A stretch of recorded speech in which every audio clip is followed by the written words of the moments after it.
There's the pass to Leitner. Puts it up. Yes!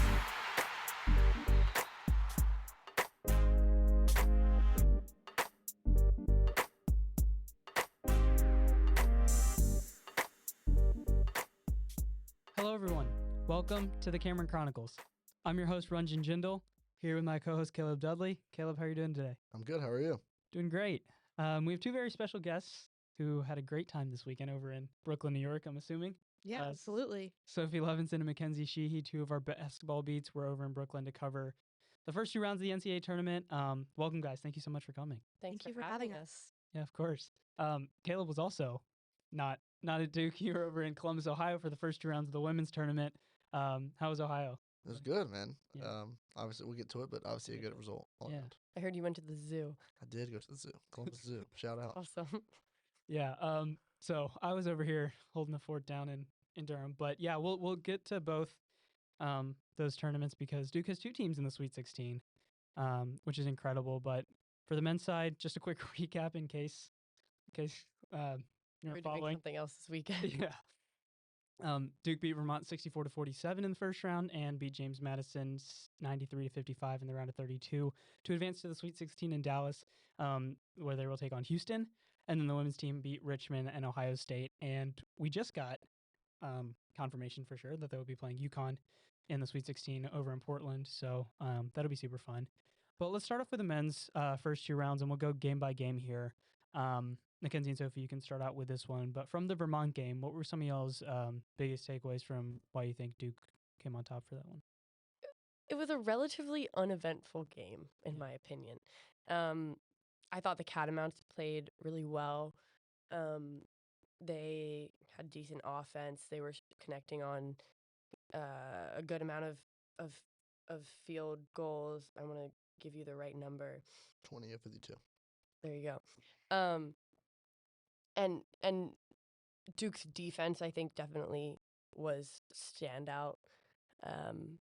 Against the Catamounts, it was definitely a good defensive showing, especially from Filipowski, who didn't score a lot of points.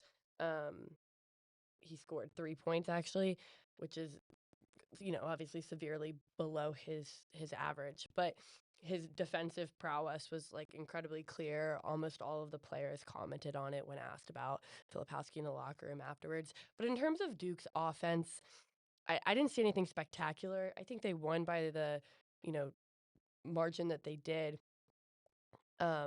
just because they were a better team. But they weren't a Duke team playing its best basketball. They were just a Duke team playing pretty good Duke basketball. Yeah, and I'll also say, while I don't think they played a consistent 40 minutes of basketball, I was impressed with how they did pull it together at the end of the second half to gain that larger margin. But I do think, as Sophie said, they played very good basketball, but I don't think they played to the level that they were necessarily capable of. But again, they did enough to get past the Catamounts, even when Vermont was playing incredibly well through a lot of that first half.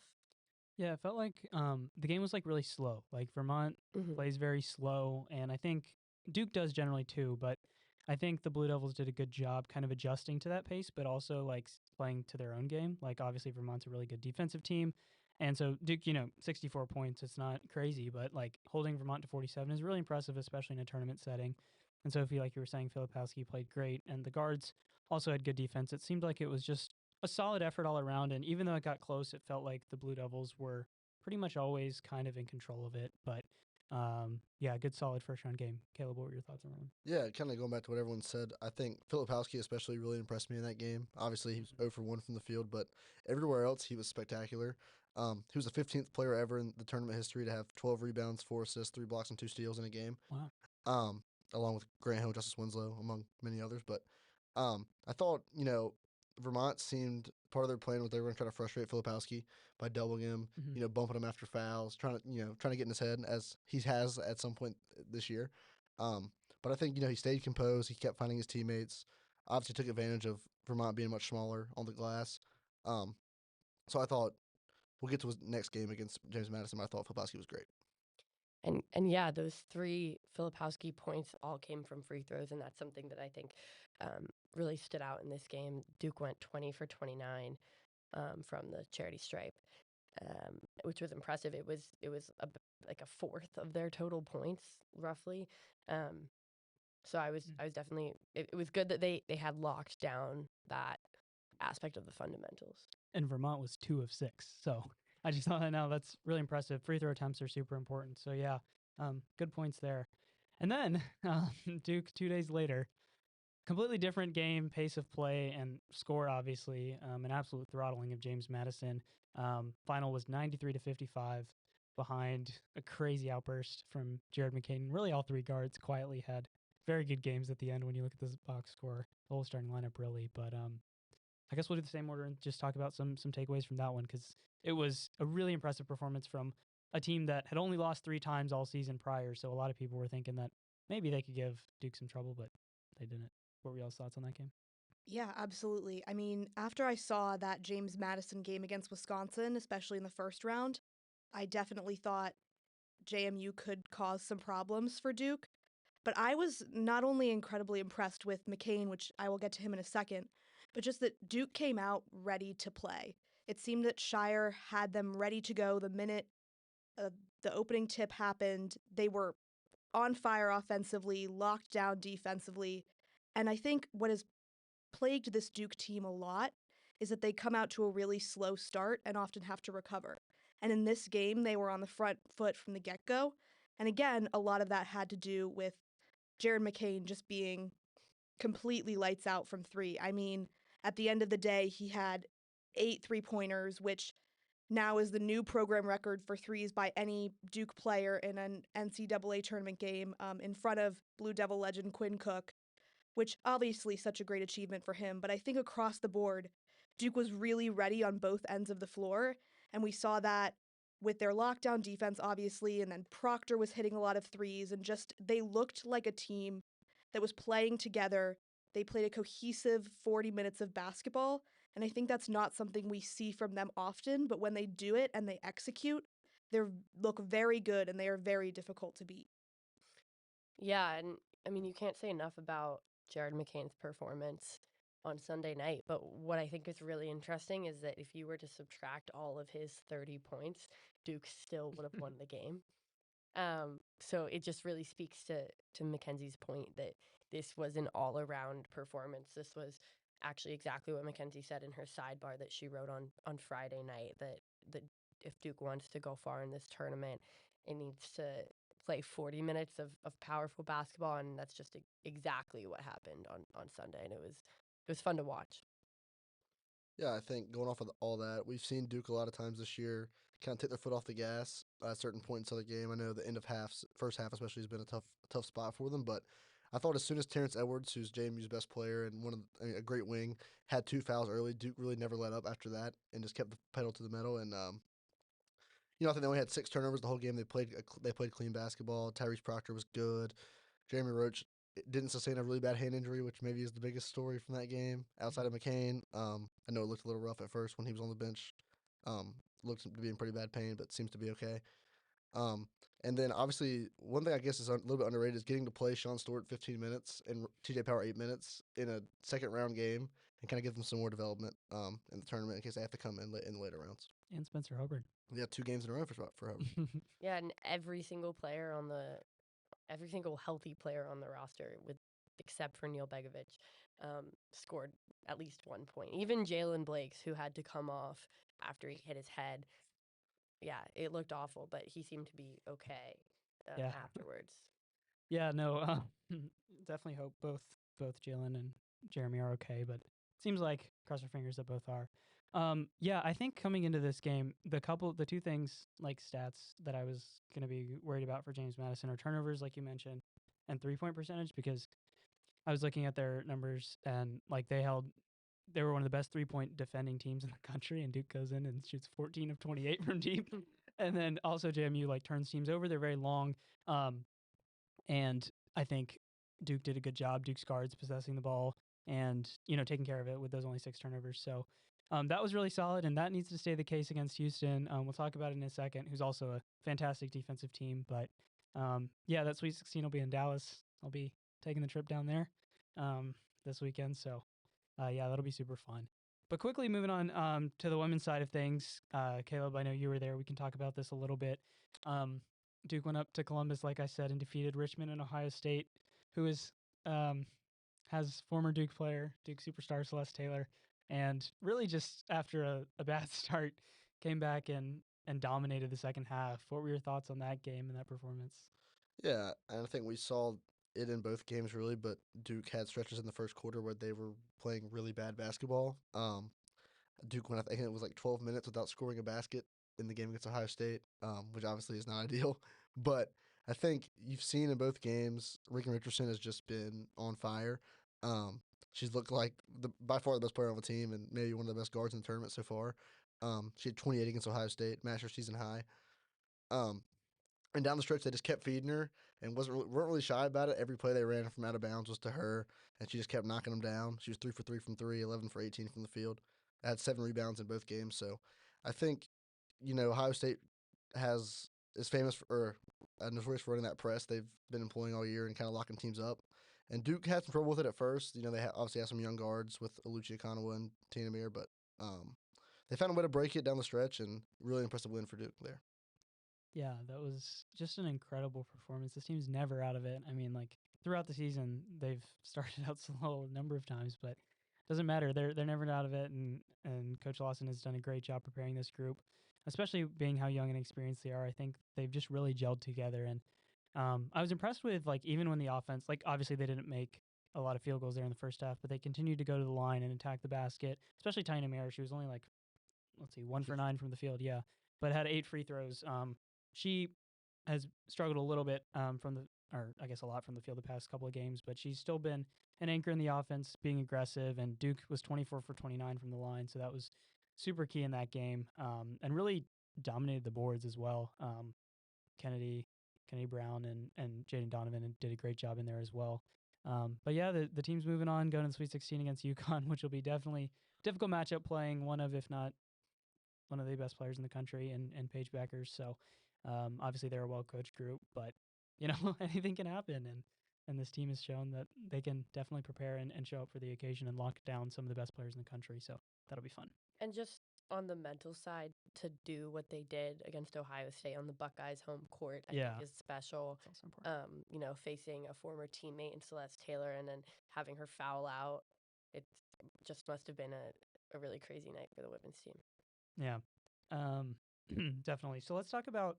I guess we can preview the Houston game, but if we want to talk a little bit about the bracket, these past 4 days have been fun. It's obviously one of the best weekends in all of sports, in my opinion. But there have been some great games and some tight matchups. I think one of the biggest storylines is the ACC has 4 teams in the Sweet 16. I'll talk about that in a second. But if you guys just have any general takeaways from this weekend in March, what you've seen, maybe teams who have impressed you, not impressed you, what are y'all's thoughts on this weekend? Yeah, I can start. I think, usually when you think March Madness, you think upsets and Cinderella teams. There really isn't a lot of that this year. Mm-hmm. There's one double-digit seed. It's NC State, who's probably the hottest team in the country. But I think, the Sweet 16 is full of teams that are notoriously very good in March Madness and just very good programs in general. So I think every region is going to be an absolute dogfight. Obviously, we'll get to Houston, but, you have Purdue, Gonzaga, Creighton, and Tennessee all in the same region. Teams who have all kind of struggled to get to the Final Four and now have a chance. And obviously, UConn has looked excellent the entire tournament, and North Carolina's looked great as well. So I think just overall, we think we might love the Cinderella teams, but it might be nice to have almost all chalk bracket in terms of how good the basketball might be. Yeah, I mean, I completely agree. I think it's interesting that all 4 number 1 seeds are still in, especially last year after we saw a lot of upsets in that first round. I will say, and I think we'll probably get to this with Houston a little bit, but just seeing how the number 1 seeds still have, to some extent, been challenged, especially with Texas A&M taking Houston to overtime after a big 3 to end regulation to keep the Aggies in it. So I think even though it might be an all-chalk bracket, that's by no means a statement that other teams have not been challenging those number 1 seeds and really making them work for it. And I think it will be interesting to see who ultimately ends up in that Final Four, given that you've got so many powerful teams that have had great regular seasons and great starts to the tournament seeing how they're going to compete against each other and what is really going to be that secret ingredient for them to make it to the next few rounds. Yeah, I'm gonna disagree with Caleb. I don't think an all number 1 seed Final Four is or all chalk bracket is quite as exciting as the Cinderella story. But I see your point. I mean, watching UConn is ridiculous. Mackenzie and I were able to see them at the Barclays Center after Duke beat James Madison, and it was it was a game. But my favorite team to watch throughout this has been NC State. I mean, it's on every time you watch a game on TV. The announcers make a point that this is their 4th game in 5 days, 6th game in 7 days. They're it's as impressive as they make it to be because of their ACC tournament run. So watching, DJ Burns and DJ Horn lead that team is, I think, it's spectacular. They fight on the court. Like, they're a hungry team, and it's exciting to see them take down these opponents that they're not, supposed to beat. Yeah, it's definitely awesome. They're going to be over. They're also in Dallas, so they're going to be playing Marquette in the Sweet 16.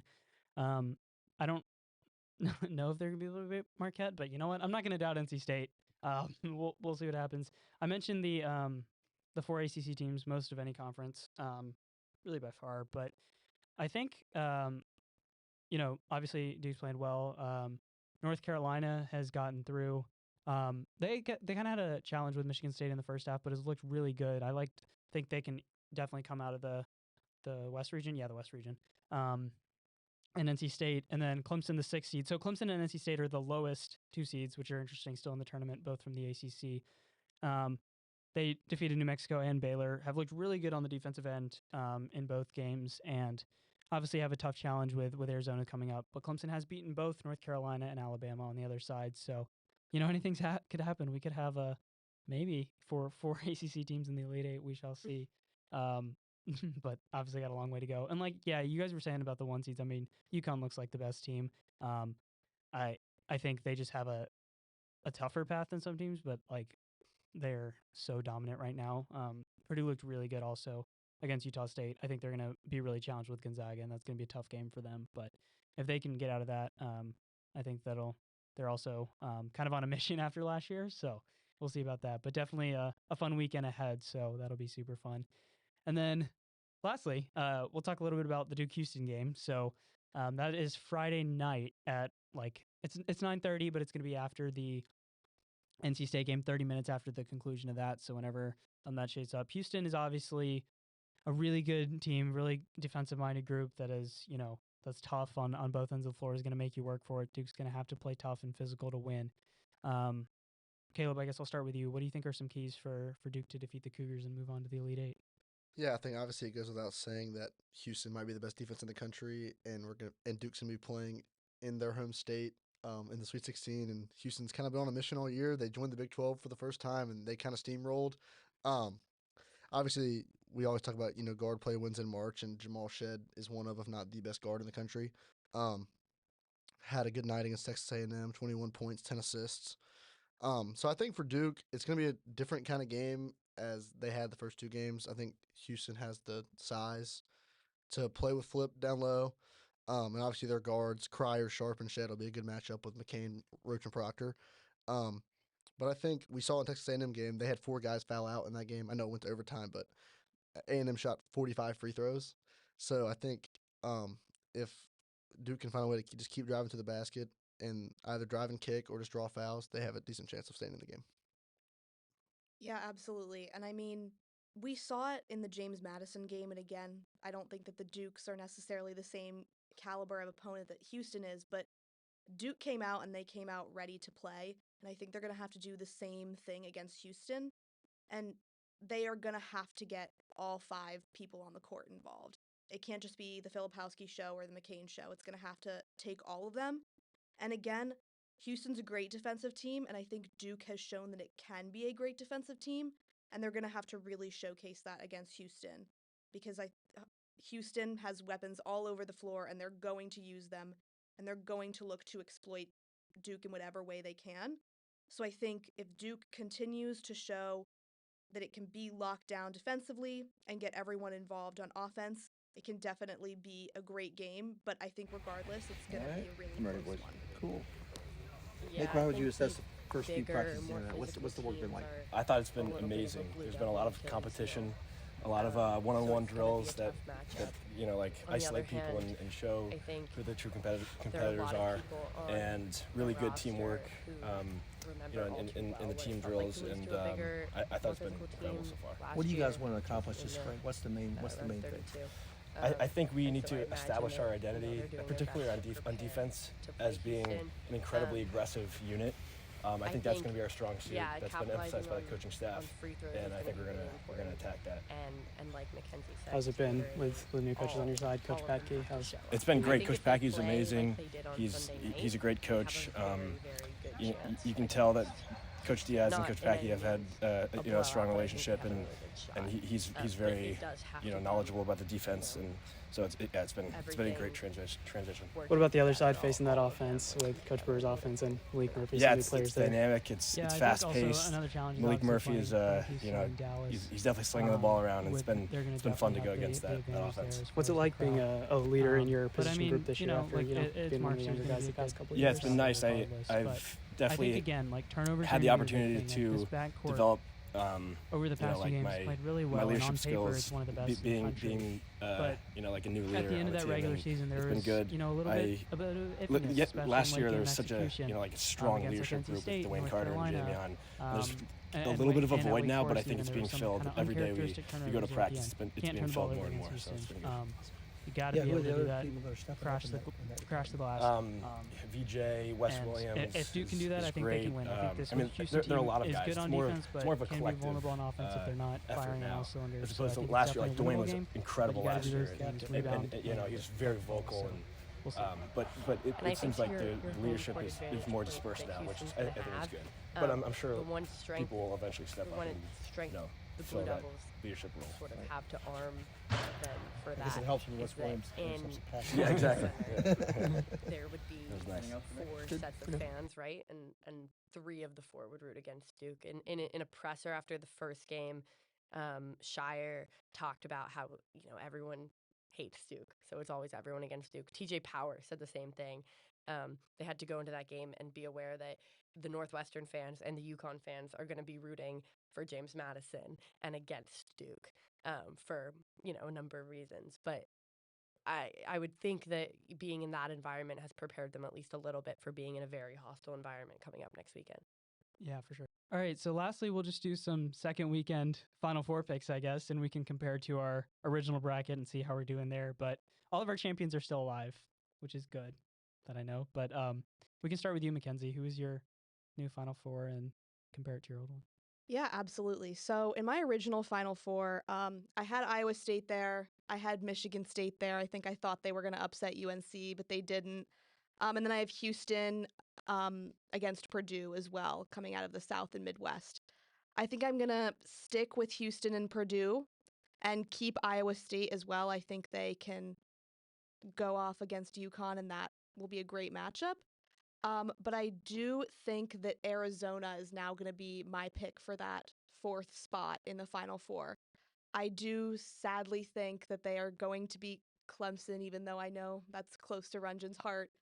But I think they'll beat Clemson, and I think Arizona versus UNC with the Caleb Love dynamic against his old team, that's going to be a matchup where he's really going to come in and fight to the death for that one. And I think Arizona is ultimately going to pull it out and get that final spot in the Final Four. Keep sleeping. I'm just kidding. Go ahead, go.